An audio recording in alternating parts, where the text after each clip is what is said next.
Eu sou o Mário. Eu sou a Daiane. E nós somos do canal Bate Partimos!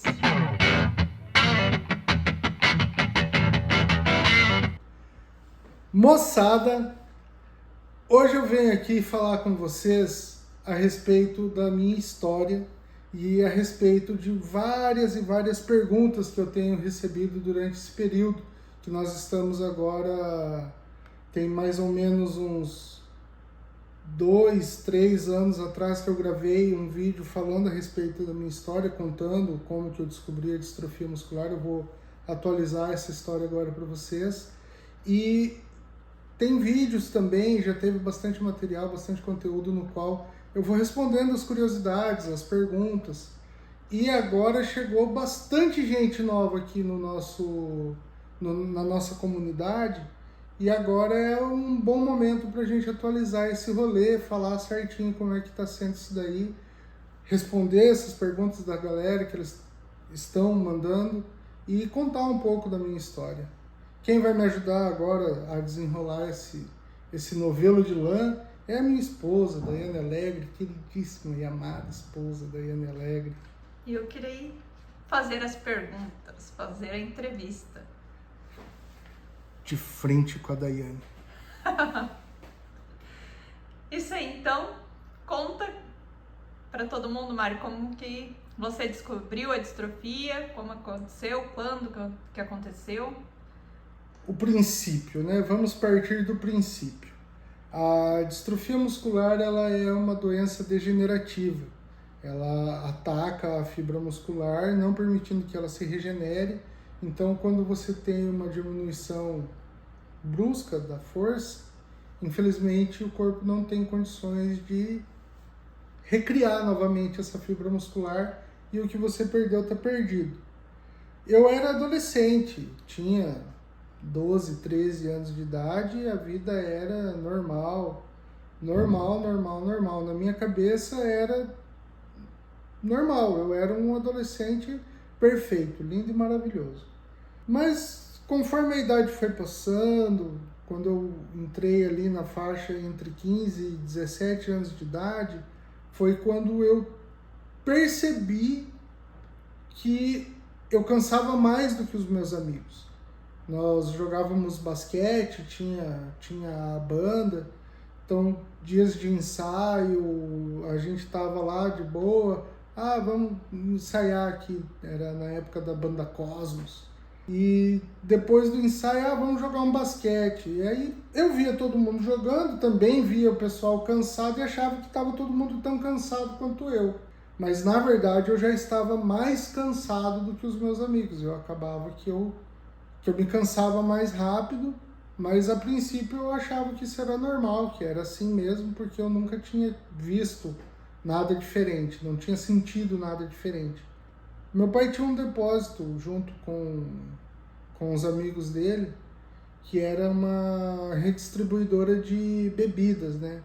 E eu trabalhava ali junto com ele, ajudava, carregava, descarregava o caminhão, saía, fazia entrega na cidade, aí nas cidades vizinhas, colocava 2, 3 caixas de tubaína, que é garrafa de 600 ml, em cima do ombro e saía andando normal. Para mim isso aí era normal, faz parte do cotidiano. Mas teve um dia que eu escorreguei e caí. E caí por cima do ombro, por cima do meu ombro direito. Quando eu dei essa pancada no meu ombro, a princípio eu achei que eu tinha quebrado o ombro ou que ele tinha no mínimo se deslocado. Foi quando eu procurei o médico pela primeira vez, porque o meu ombro ele não melhorava. Eu dei um tempo, deixei um tempo quieto ali para ver, né? Porque a gente sempre deixa um tempo para ver se o corpo regenera por si próprio. Mas infelizmente assim eu não estava sentindo melhora nenhuma, não estava vendo progresso no meu poder de Wolverine, né? De se regenerar. E aí eu procurei o médico. Fui num clínico geral, o clínico geral olhou, tal, ele chegou e falou: não é para mim isso aí, é para ortopedista. Eu fui para o ortopedista examinou, olhou e falou, ó, a princípio tá tudo certo, isso aí não é para mim. Mandou procurar um especialista. Quando eu fui investigar o especialista, eu cheguei no neuro. E o neuro pegou e ele constatou de que eu tinha uma distrofia muscular e encaminhou meu caso para o hospital de clínicas, para o hospital de Curitiba. Eu cheguei lá no hospital em Curitiba, fiz uma biópsia da fibra muscular, que é essa cicatriz que eu tenho aqui no braço. E através dessa biópsia eles constataram que realmente eu tinha não um problema no músculo, mas um problema no que coordena o músculo, ou seja, no sistema nervoso central. Eu fiz uma eletromiografia, esse exame de eletromiografia eu devo ter feito mais ou menos uns 5, 6. São agulhas imensas assim que colocam como se fossem eletrodos e aí você contrai a musculatura e ele vê a descarga elétrica, a corrente elétrica que está tendo na fibra muscular, se está tudo certo. E isso aí foi ali até os meus 18, 1999, na virada do milênio para o ano 2000. E foi um golpe, né? Foi um golpe, porque eu estava cheio de vida, cheio de vontade de viver. Imagina um adolescente ainda, se tornando jovem. E aí vem aquela notícia, né? Ó, tia, tu tem uma doença degenerativa e o que não é músculo no corpo humano? Unha, cabelo e unha, osso. O resto é tudo fibra muscular. Então, assim, imediatamente se criou uma espada em cima da minha cabeça, prestes a cair a qualquer momento, porque tinha um médico que suspeitava que eu poderia ter um ataque cardiorrespiratório a qualquer momento.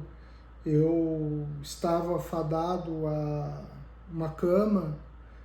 Ele chegou com claras palavras, ele disse para mim: Mário, se você não estiver numa cadeira de rodas ou vegetando em cima de uma cama até os teus 24 anos de idade, você vai ter sorte se você chegar até os seus 24 anos de idade vivo.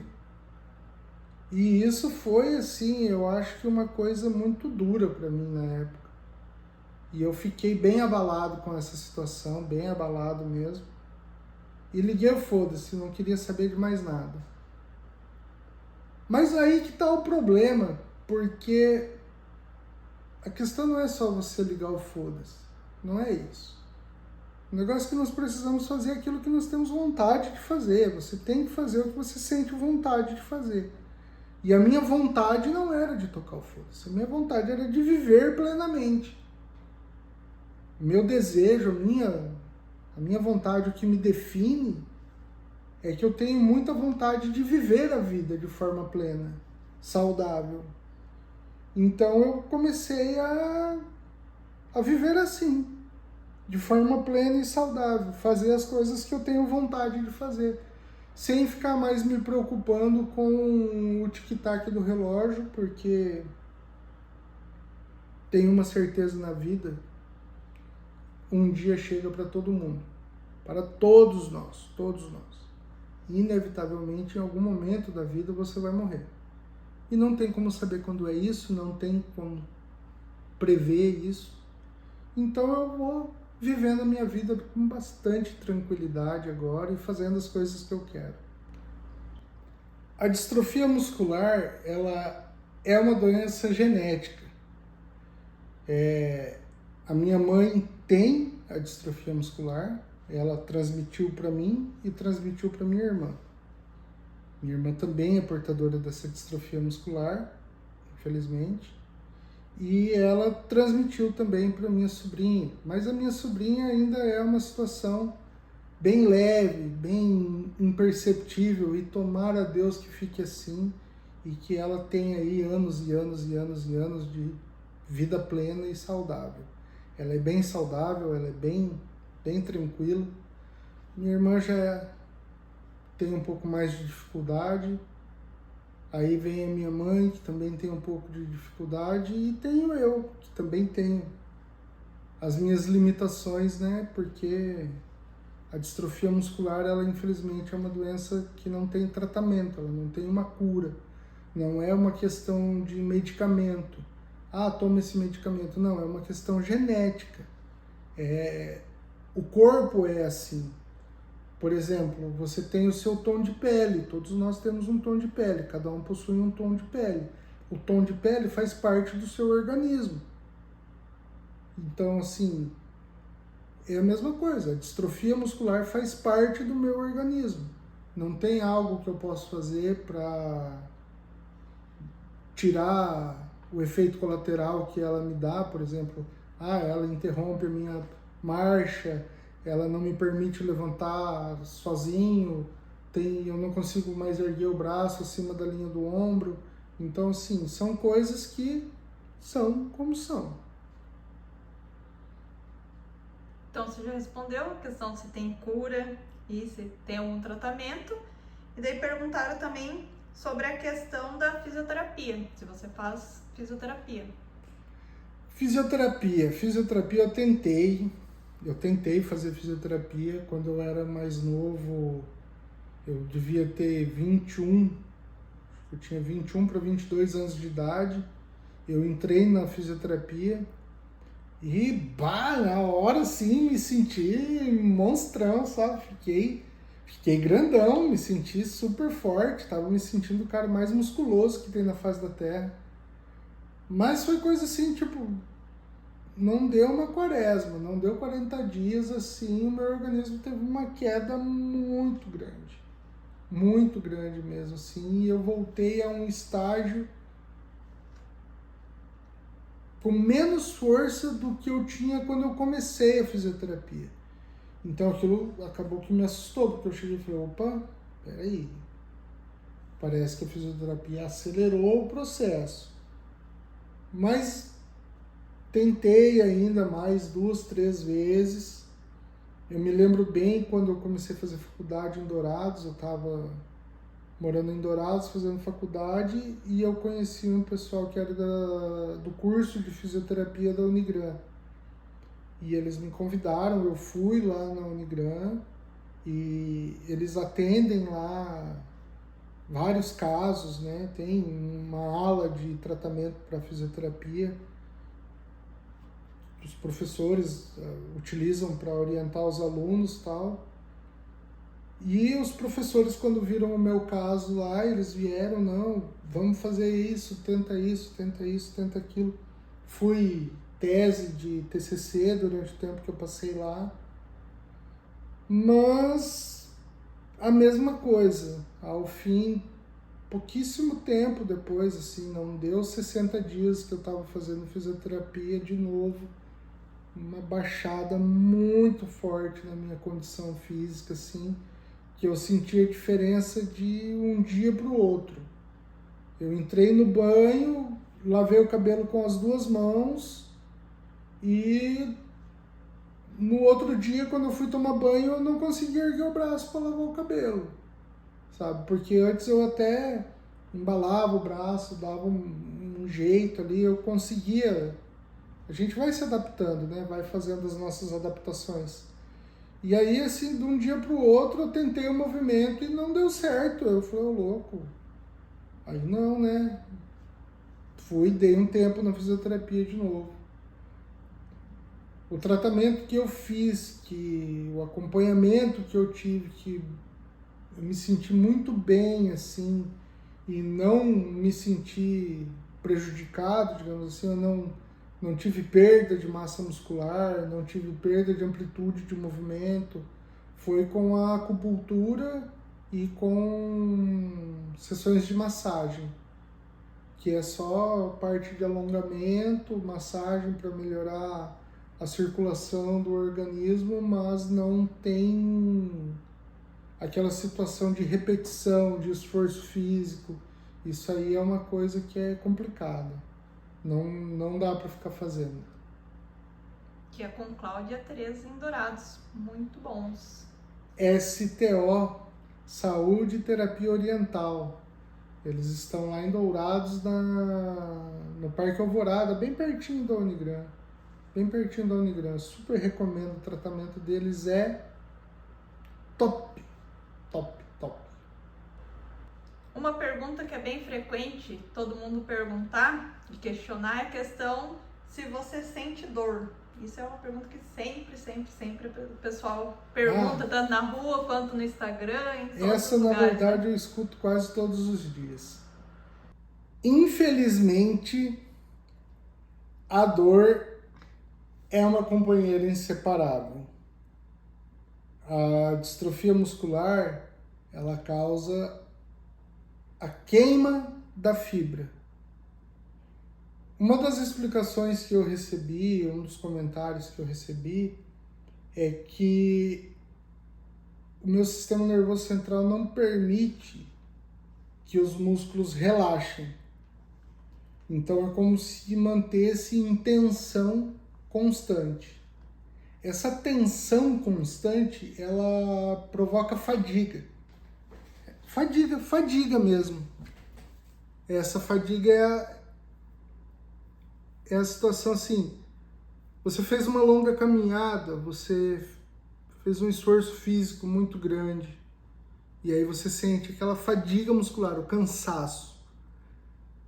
Só que uma coisa é você estar cansado, outra coisa é você estar sentindo a fadiga muscular. A fadiga muscular, a queimação no músculo. Eu sempre dou um exemplo.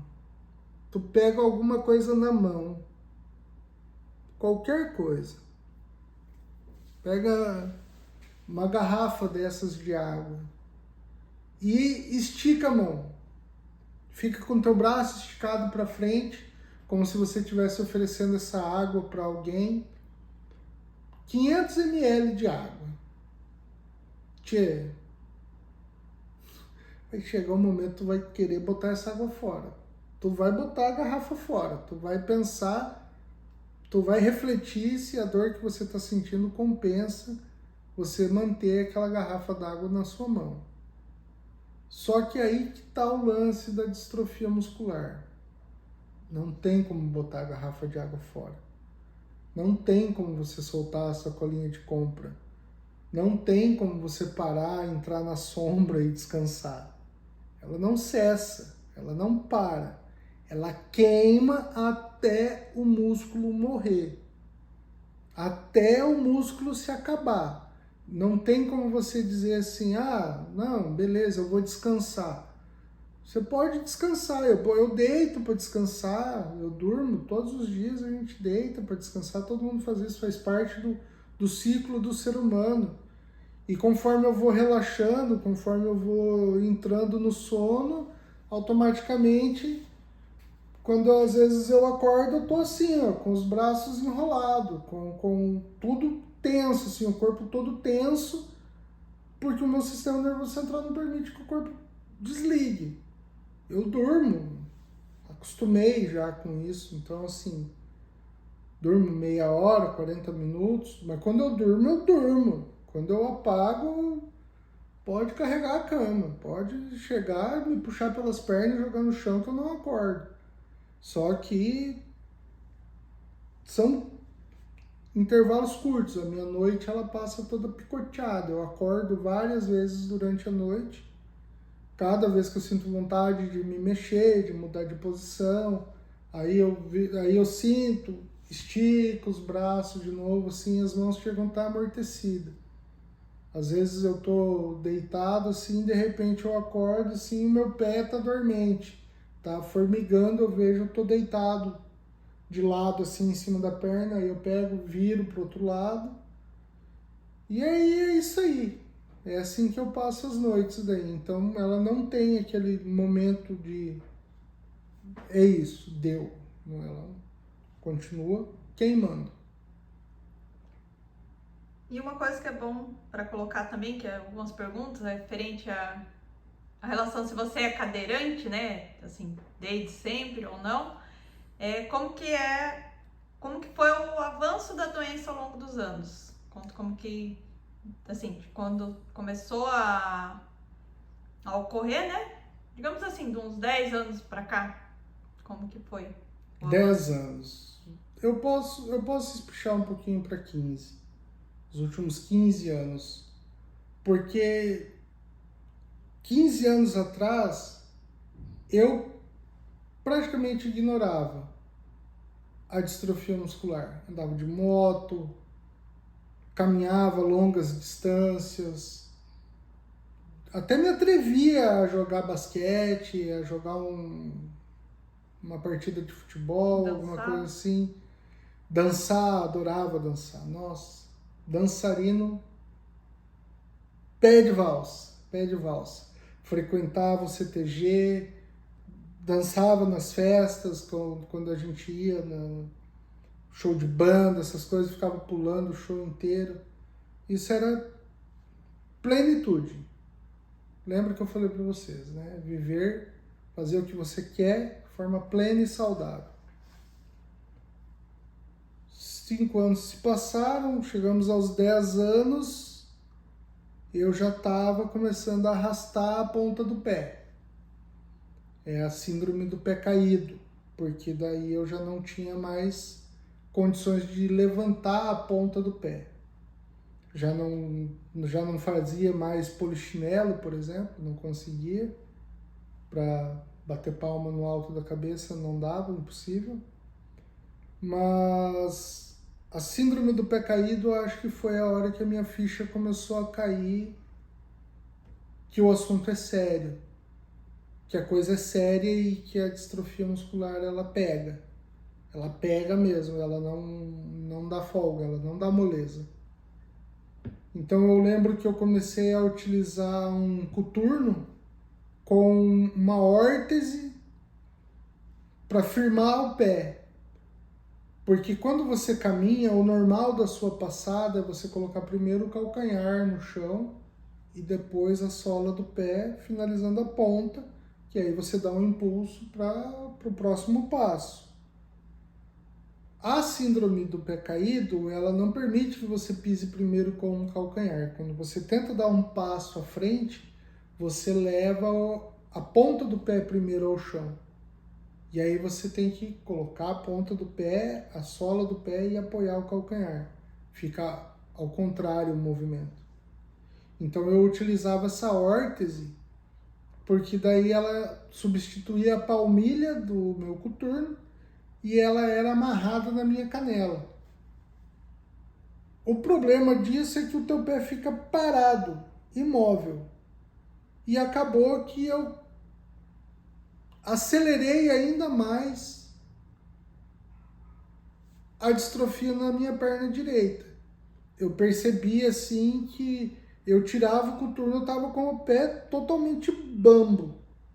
Difícil até de me equilibrar. Aí eu peguei, acabei que eu botei fora aquela órtese e me neguei. Falei, não vou mais usar esse troço não. Só para estética da caminhada, só para dizer que eu estou pisando primeiro com o calcanhar e depois com a ponta do pé. Falei, não, negativo. Falei, deixa isso.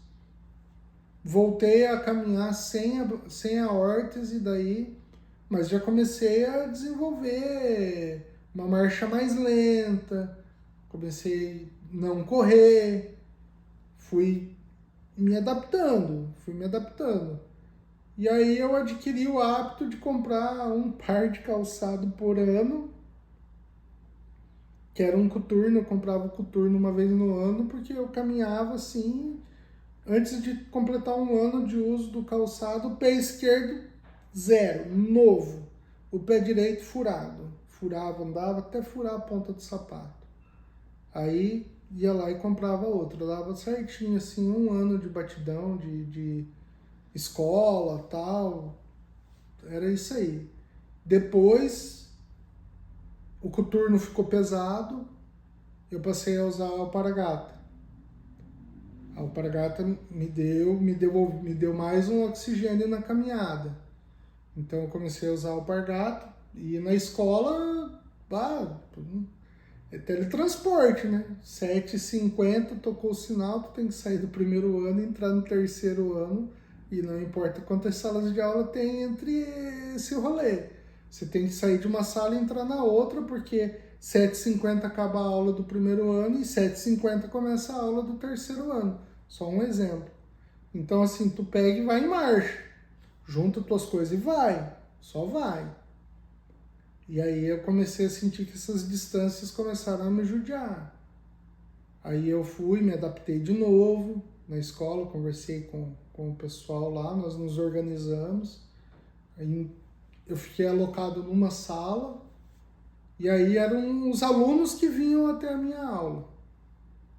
Não era mais eu que ia até eles, eram eles que vinham na minha sala. Então, dava o final da primeira para segunda aula, por exemplo, a troca de turma, os alunos já sabiam que eles tinham que ir, então eles já se preparavam, com 2 minutinhos já estava todo mundo sentadinho dentro da sala, tranquilo.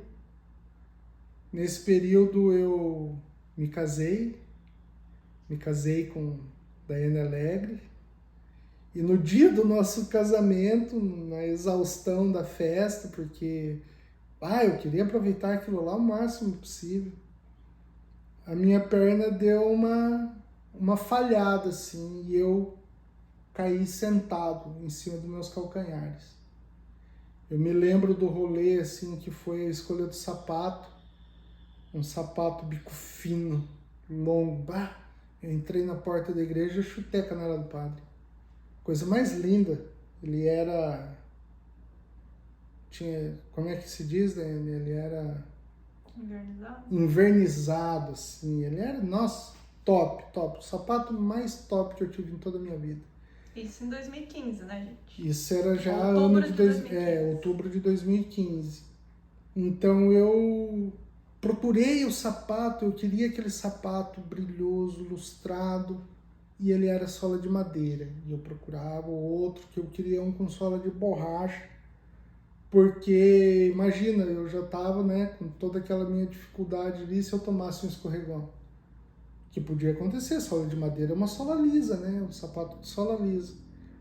Achei o sapato com a sola de borracha, me calcei nele, me senti o cara mais feliz da face da terra naquele dia.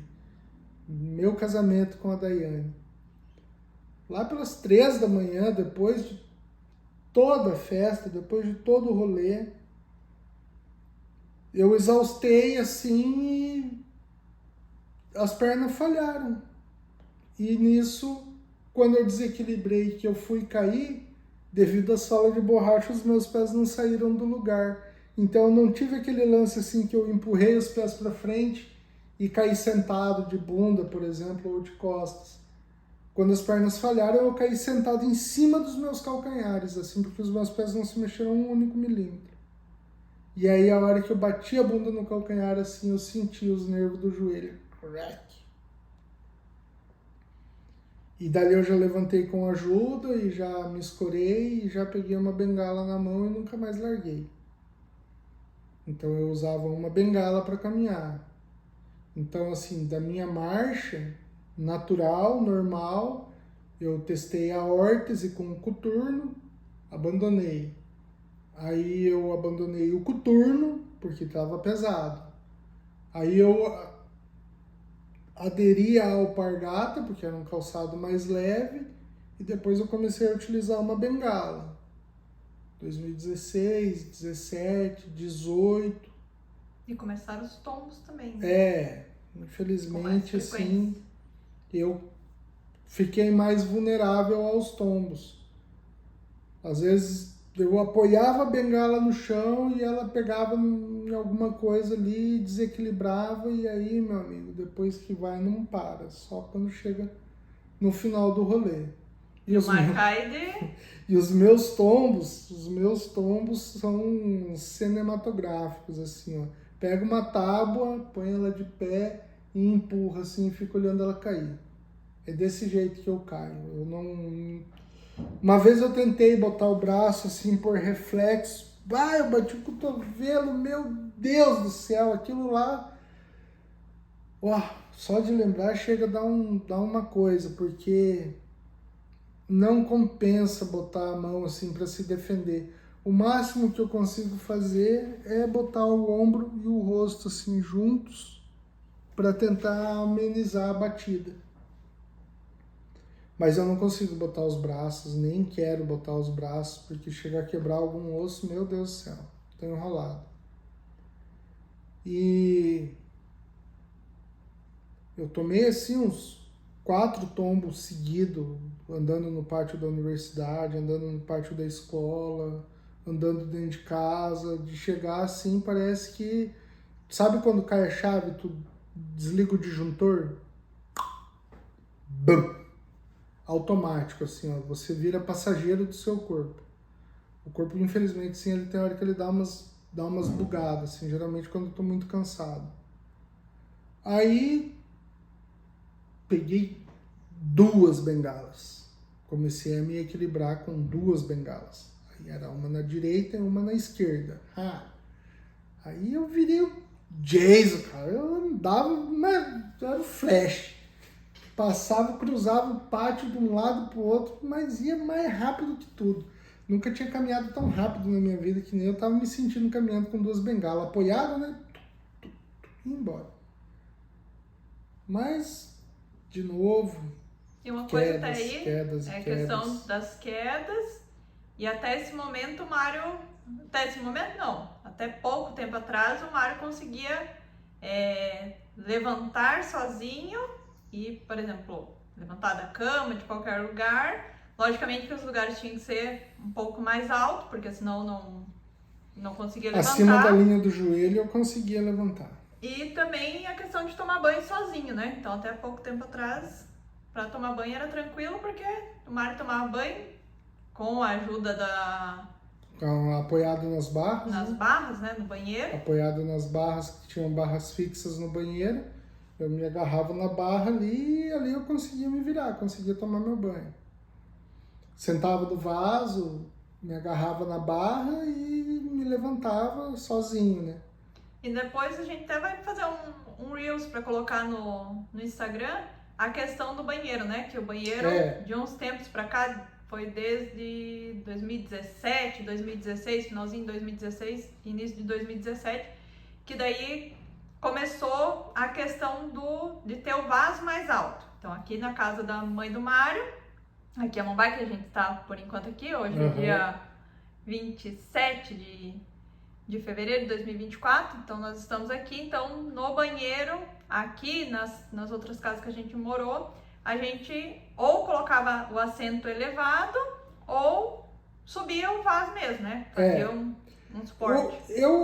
Eu acabei preferindo fazer uma sapata, digamos assim, embaixo do vaso sanitário, porque daí você usa o vaso sanitário normal, né?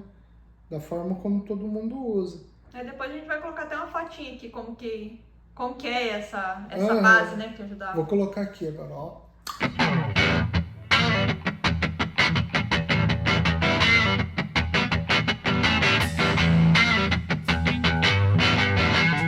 Então, aí eu peguei, tava caminhando com o apoio de 2 bengalas.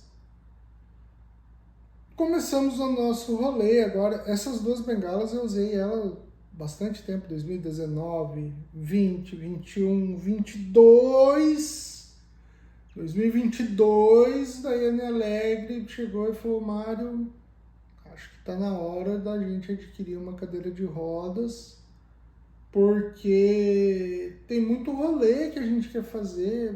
Tia, a gente gosta de passear, a gente gosta de viajar. Vocês estão ligados nesse movimento, né? Estão acompanhando a gente aí. Aproveita aí, ó, se inscreve no canal, sabe? Dá um like aí, clica no gostei. E uma coisa também, Mário, é que a questão também para vocês se localizarem, que até 2021, teoricamente tá tudo certo, né? Que o Mário tava tranquilo, de boa, levantava de qualquer lugar que fosse um pouco mais alto. Tinha um almofadão que eu fiz, bem grandão assim, que eu colocava no sofá da sala. Então eu me sentava no sofá ali para assistir um jogo, assistir um filme, alguma coisa, e deu vontade de ir no banheiro, eu levantava dali sozinho, claro, com dificuldade, mas ele me levantava sozinho e ia no banheiro. Ah, tô com sede, eu me levantava, ia na geladeira e bebia uma água. Aí em 2021, em agosto de 2021, o Mário fez a vasectomia. E depois, se vocês quiserem também, a gente pode até gravar um vídeo falando sobre, né, a questão da vasectomia. E como o Mário é hemofílico, que pouca coisa é bobeira, né, gente? Aí, eu não sabia. Ele ficou ali um tempão deitado. Então isso dificultou depois para ele conseguir. 35 dias deitado. E sangrando. Uhum. Então, por conta dessa hemofilia, por ele ter que ficar deitado muito tempo, ele acabou perdendo essa autonomia de conseguir levantar sozinho. De ele me levantar sozinho. Porque daí eu perdi a confiança de dar aquele impulso. Porque assim, eu dou um impulso com as pernas, né? Como se eu estivesse dando um pulo, dando um pulinho. E aí eu troco o passo ali e nessa trocada de passo, eu firmo as pernas. Pego a bengala, alguma coisa, me apoio em algum lugar.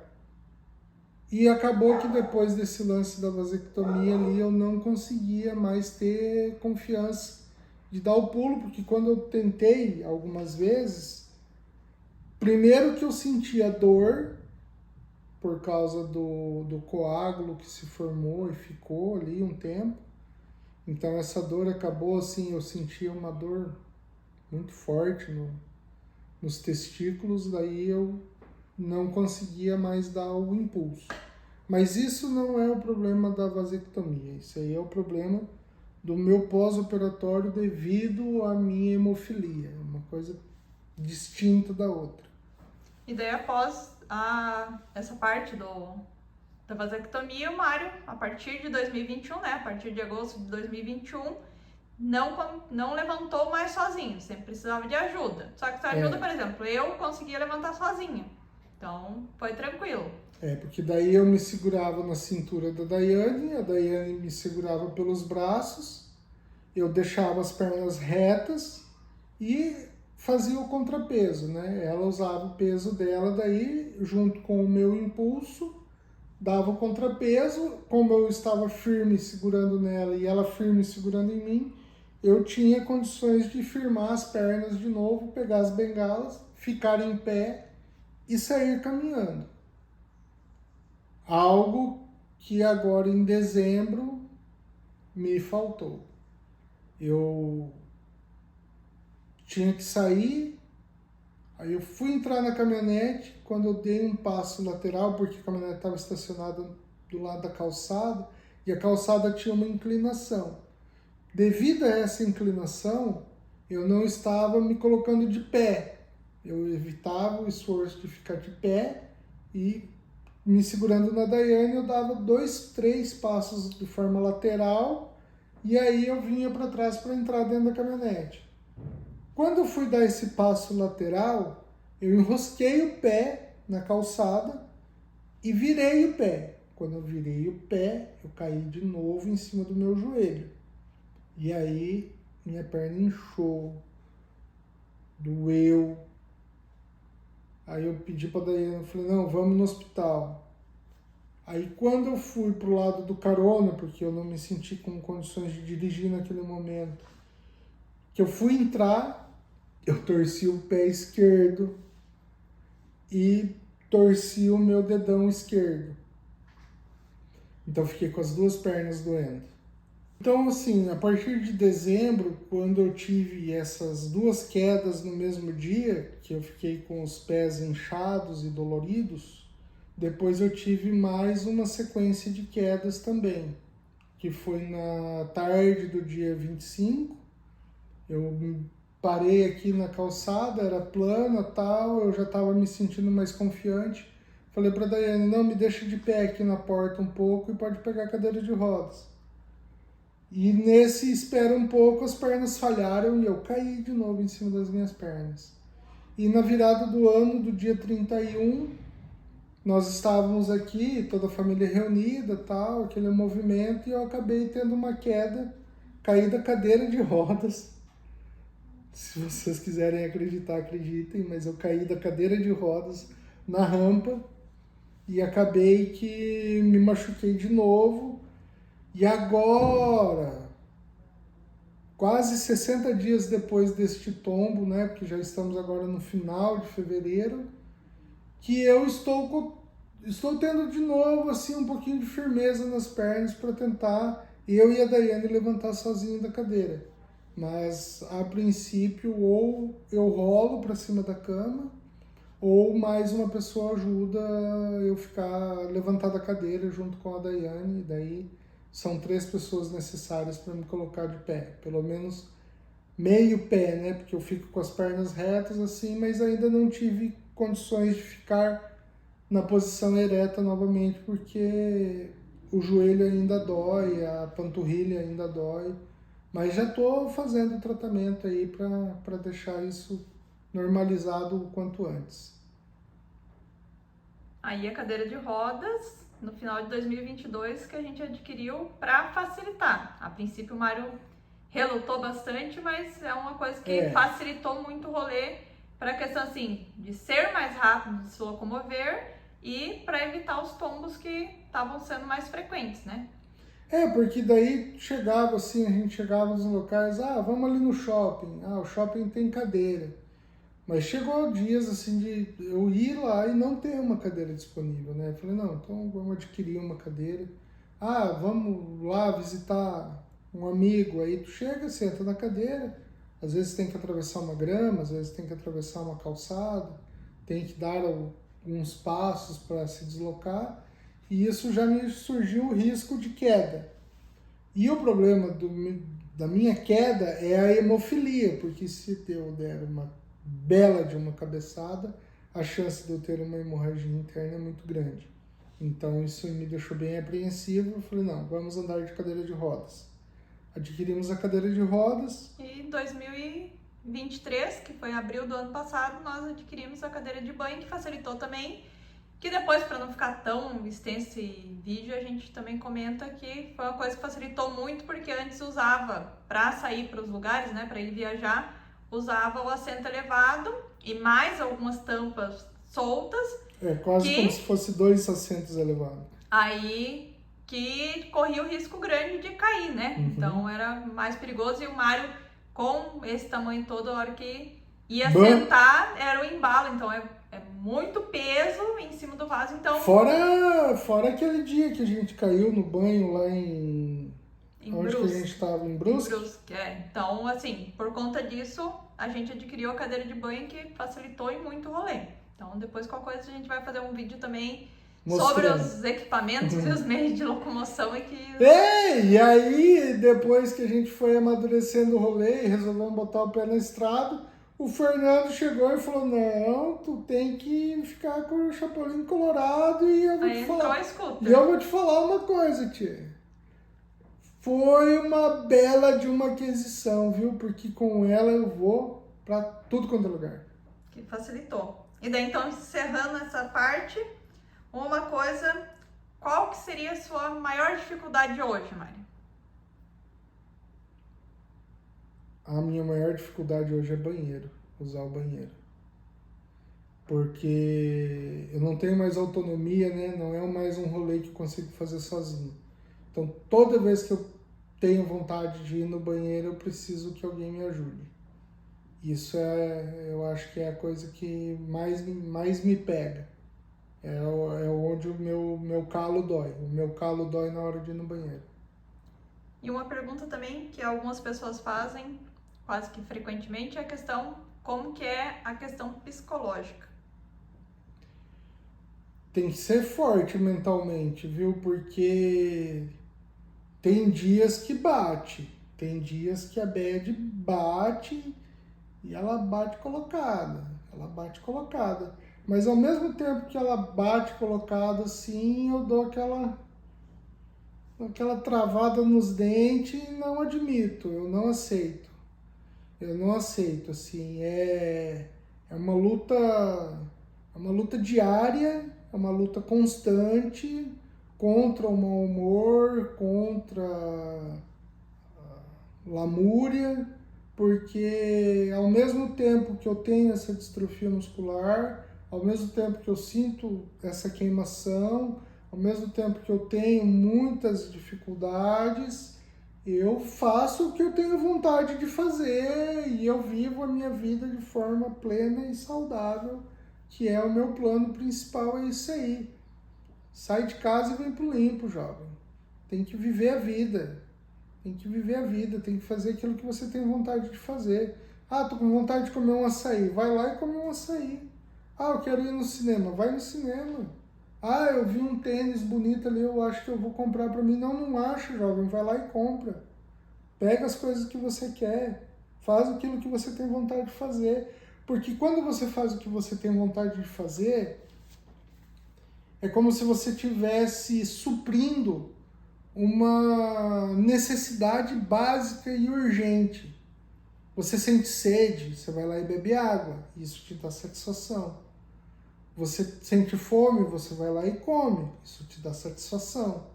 Você tem vontade de usar um tênis, você vai lá e compra aquele tênis, isso vai te dar uma satisfação. Não estou falando para você sair por aí, fazer a torta e direita, não. Tem que ter responsabilidade. Mas é uma coisa que você consegue ter satisfação na vida fazendo aquilo que você quer fazer. Eu tenho vontade, eu sou professor. Eu gosto de conversar, eu gosto de falar, eu gosto de contar história, eu gosto de estar no rolê. Então eu estou no rolê. E isso me dá satisfação. E a última, para finalizar, que já ficou bem extenso o vídeo, o que te motiva, o que te move nessa vida, né? A vida, né? A vida, ela é linda, ela é maravilhosa. Não tem como você sair num dia de sol, olhar o céu azul, os passarinhos voando, sabe, as folhas balançando na brisa e isso não te alegrar. É impossível. Ah, hoje tá chovendo, nossa, que dia xarope, tá chuva. Bah, aí você já vai ali, já se aconchega numa coberta, já faz uma comida, um negócio, ali você... Não tem como. Eu não consigo mensurar na minha cabeça, assim, aquele momento, tipo, bah, não quero fazer isso daqui. Claro, tem dias que a gente tá, né, mais cansado e tal, não quero. Ah, vamos lá, não quero ir, não tô afim agora, tô afim de fazer outra coisa. Você vai lá e faz aquilo que você tem vontade de fazer. O que me motiva, o que me dá esperança e o que não me deixa desistir jamais são a troca de experiências e vivências. Encontrar amigos, encontrar familiares, encontrar ex-alunos, encontrar até os desconhecidos hoje. Tem acontecido muito isso, que chega e fala assim, Mário! Os caras me veem de longe, assim, eles já vêm, eles já... Fala, jovem! E aí, beleza? Ô, boa tarde, cara, ó... Eu tava passando por uma dificuldade, cara, fui lá, acabei internado no hospital, tava lá, passando mal. Aí eu vi o seu Instagram ali, vi os vídeos no YouTube, essa tua energia foi uma coisa que me contagiou também, e eu segui adiante, eu dei o passo seguinte, eu tive a atitude. Quando eu recebo esse tipo de comentário, quando eu recebo esse tipo de feedback, é algo que me incendeia de novo. A brasa vira labareda, assim, e eu tem que ir. Por mais que eu tenha dificuldade, eu não tenho dificuldade. Por mais que eu seja limitado, somos ilimitados.